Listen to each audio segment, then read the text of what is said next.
एक समय की बात है, एक लड़का था जो एक बहुत अमीर परिवार में पला बढ़ा था। एक दिन उसके पिता ने सोचा कि उसे ये दिखाया जाए कि वे लोग कैसे रहते हैं जो इतने भाग्यशाली नहीं हैं। पिता का उद्देश्य था कि उनका बेटा अपने जीवन में मिली सुविधाओं और संपत्ति की कद्र करना सीखे। पिता और बेटा एक गांव पहुंचे जहां एक बहुत गरीब परिवार रहता था।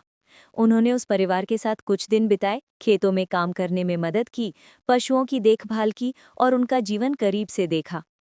कुछ दिनों बाद जब वे वापस लौट रहे थे तो पिता ने बेटे से पूछा, बेटा, तुम्हें ये यात्रा कैसी लगी? क्या तुमने इससे कुछ सीखा?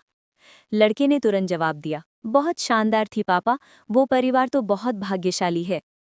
पिता हैरान हो गए और बोले, क्या मतलब, तुम ऐसा क्यों कह रहे हो? लड़के ने मुस्कुराते हुए कहा, देखिए पापा, हमारे पास तो सिर्फ एक कुत्ता है, लेकिन उनके पास 4 हैं और मुर्गियां भी हैं। हमारे घर में सिर्फ 4 लोग हैं, लेकिन उनके यहाँ 12 लोग रहते हैं, खेलने और बात करने के लिए इतने सारे साथी। हमारे आंगन में एक छोटा सा स्विमिंग पूल है, लेकिन उनके खेत के बीचों बीच तो एक बहती हुई नदी है जो कभी खत्म नहीं होती।